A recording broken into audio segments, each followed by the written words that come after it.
Hey everybody, welcome to this week's quick video of New Week, New Organized You. My name is Brenda Tringali. I'm a professional organizer and owner of At Your Fingertips Organizing. So for the month of July, I'm talking about downsizing. And this week, I'll be talking about the advantages of downsizing before you move and the ramifications if you never downsize. So I'm going to specifically talk about 5 different advantages. There are just so many more. But I felt that these 5 really hit home with a lot of my clients. So that's why I'm focusing in on these. So advantage number 1. So you will save time. How will you save time? Well, as you downsize, you are getting rid of the things that you no longer want or need, and you're only keeping the ones that you love and that you use. So how will that save you time? Well, if you truly are downsizing, you're preparing to move, then you will be saving time packing because you're packing fewer items. And then when you get to your new destination, you will save time by unpacking fewer items because you have fewer items. So that's advantage number 1.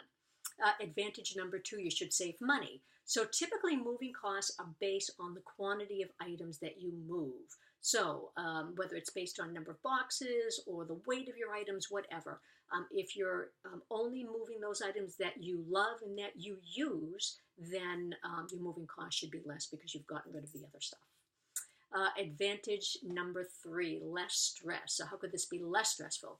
Well, when I work with clients, and again, they're downsizing, they're moving to a new location, it's probably smaller, I suggest that we actually start the packing process as part of this process.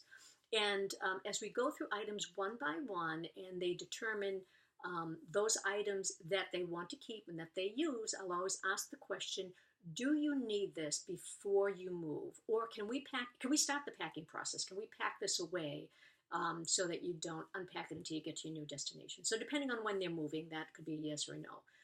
However, usually it's a yes, which is great because by starting the packing process early, then psychologically and physically, you're really making a dent in the process.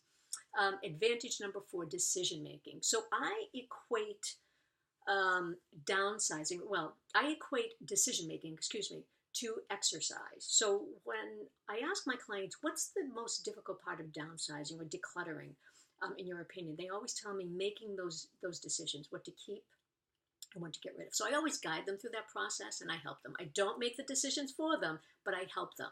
But as I tell them, it's like a muscle.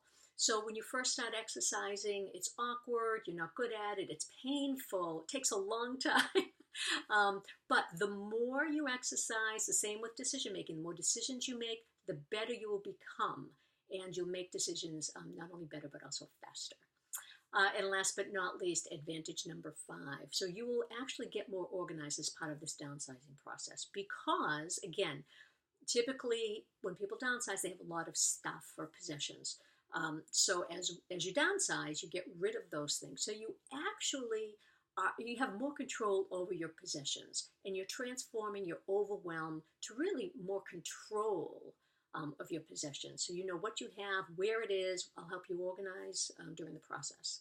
So that was it for the advantages. But I also want to touch on a couple of ramifications if you never downsize, because I do have some clients who have never downsized, ever. So a couple of ramifications that come to mind. Number 1, so I equate life to like a computer, okay? An IT guy, a friend of mine told me this.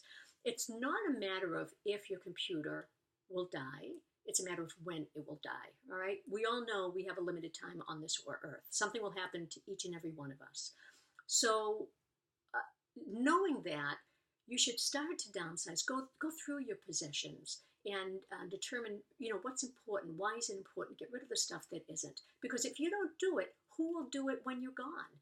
More than likely, it will fall to a loved one. So whether it's a spouse, a partner, family member, a friend, anyone, a child, a grandchild, please do not burden them with this responsibility. Please, it's awful. Do it yourself. Take control. And ramification number 2. So again, if you never downsize, I guarantee you have items that are very valuable, whether they have sentimental value or monetary value. And you really should determine what you want to do with those items. Do you want to gift them to a family member? Should they be donated? There is just so many different options. If you don't go through this process on your own and somebody comes in, you've burdened somebody because now you're gone, they come in and they downsize for you, they will not know the sentimental value or the monetary value. And I've heard of stories where family treasures, possessions, memories end up in the trash. So please keep your memories out of the trash. So my general advice for you is, whether your distractions are your space, your possessions, your paperwork, computer files, emails, whatever, please consider downsizing and simplifying your life. Spend your life doing what you love to do, not what you need to do. And please take control of your possessions. Don't let them control you, because life is just too precious and too short. So that is it for this week, my friend. So please remember, my goal is to educate you every week on how to get more organized and be more productive at work, home, and in life, so that you save time, save money, and so the things you need are, of course, at your fingertips. If you know of others who could benefit from my weekly videos, please share this video. And please know that I am so grateful to you for watching, for all of your support. I truly appreciate you. And I will see you next week. Thank you so much. Bye.